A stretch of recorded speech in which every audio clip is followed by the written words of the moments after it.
Time for the footy tips for round 8. And all right, we'll get the scores out of the way off the top. MG in third place, 31 points. I'm in second place, 33 points. And increasing her lead way out in front on 38 points. Wow. Now 5 points clear is Jess Eva. Do you know what? Maybe I'm just a secret footy weapon and I've just come in here undercover to see how good you guys go. You're the oracle. Can't even finish. Let's get into round 8. Here we go. Kicking off tonight, it'll be live on Triple M, the Broncos and the Sharks, MG. Yeah, well, I can't wait to speak to Origin coach Freddie Fittler soon because tonight has a bit of a bearing on it. Broncos take on Sharks, Stags versus Talakai. I'm leaning towards a Sharks victory up there in Brisbane. Pagey. Jess. Good on you, MG. Broncos. Okay, Sharks for me as well. Friday night game 1 is the Titans and the Panthers, MG. One word. Panthers. Same. Panthers, can't go against them right now. Game 2 on Friday, Rabbitohs and Manly. This should be a good one. Yeah, tough one. Both coming off losses. Olakau'atu is out for the Seagulls, which is a big loss. I'm leaning towards the Rabbitohs. Yeah, me too. Okay, Manly. Saturday, game 1, Warriors and Raiders. Both coming off big losses. Raiders to Panthers, obviously the Warriors to the Melbourne Storm. This is played up at Redcliffe. I'm leaning towards the Warriors to bounce back. All right, Raiders. Green machine for me. Saturday game 2, the Gus Gould coached Bulldogs, if we're to believe that, up against the Sydney Roosters. Roosters. Yep, Roosters. Roosters. And then Saturday night, it's Eels and Cowboys, MG. Yeah, played in Darwin, so that'll suit the Cowboys, who are used to that inclement conditions, going basically from one part of the top of Australia to the other. The Eels had a great win last week against the Knights. I went against the Eels last week. I won't go against them this week. The Eels for mine. Of course, the mighty Eels. No, I agree. The conditions will suit the Cowboys. Eels. Sunday, game 1.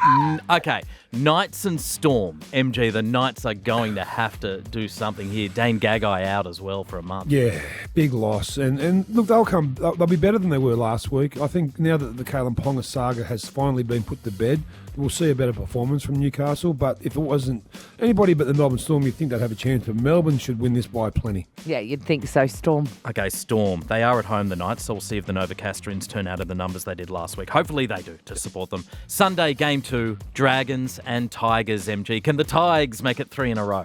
Well, can you believe 3 weeks ago we'd be saying today that both these teams are coming off 2 wins in a row, Dragons and Tigers. I think the Dragons might have a little bit more strike power out wide. Dane Laurie is out for the Tigers, so I'm leaning towards the Dragons to make it 3 in a row.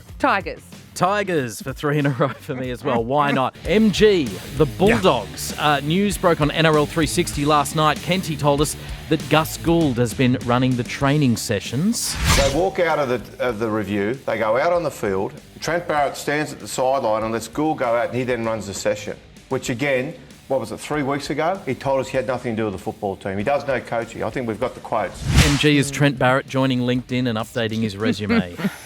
Well, it would seem so. I mean, he's the coach most under pressure. They've won 1 game all year. They've got a really strong figure as their football manager in Phil Gould, but I don't know. I don't know. Because I think what's happening with the Doggies at the moment, and their cause didn't get any better with news that Josh Jackson, their inspirational skipper, won't be playing this weekend against the Roosters because of COVID. So their task just got harder. But I think if you use the Tigers as a model and you just let things happen, rugby league is a funny game. And just because Gus is associated with it, obviously there's a bit of rivalry between News Limited and Channel 9, where these two got, NRL 360 is obviously News Limited. Gus Gould is Channel 9, so they're going to be at each other, no matter what. No, and I think it's great for the game.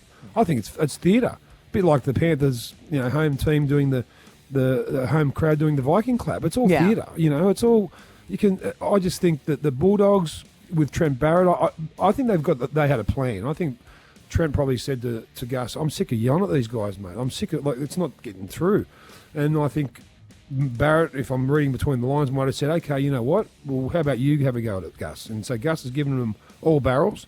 Then he's come out and ran the session. The only thing I don't want to happen is if the Dogs win, Gus will get the accolades. If they lose, it'll be all Trent Barrett. So they've got to work out a happy medium because Bulldog fans are one of the most passionate group in the competition, and the results aren't coming. So someone will have to go. Yeah. Where would he go if they let him go? Would he pick up an assistant coach job somewhere potentially? For sure. Yeah. Yeah, for what he's done at Penrith the last few years with the halves in Cleary and Luai, I think he's made to be an assistant coach. I don't want to say that he's not a first grade coach, but there is some good ones waiting in the wings that could take his spot if he does vacate it. Jess, I know nothing gets you toeier than the mere mention of Wayne Bennett, the sex machine. Oh, stop it. Particularly when he antagonises and attacks, and he has gotten under the skin of the Melbourne Storm, MG. Pagey, arousal makes me tired. Now I'm going to have a nap. Yeah, take this pillow. Good night. He's like a rattlesnake. He's a sex machine. He just slithers up to you. He goes, and then rattles. And he's doing that to Cameron Munster at the moment because his pursuit of Cameron Munster has reportedly left the Melbourne Storm furious, fuming.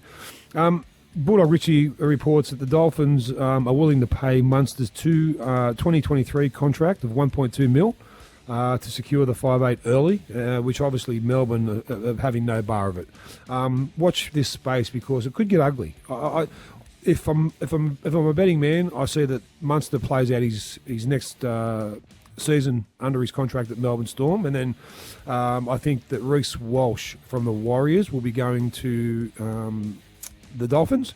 And I think someone like Jack Turpin from the Broncos might also go there, and there's some other players on the look for Drinkwater. Drinkwater who plays for the Cowboys. Mm-hmm. I think he might go to the Dolphins as well. Really? Watch this spot.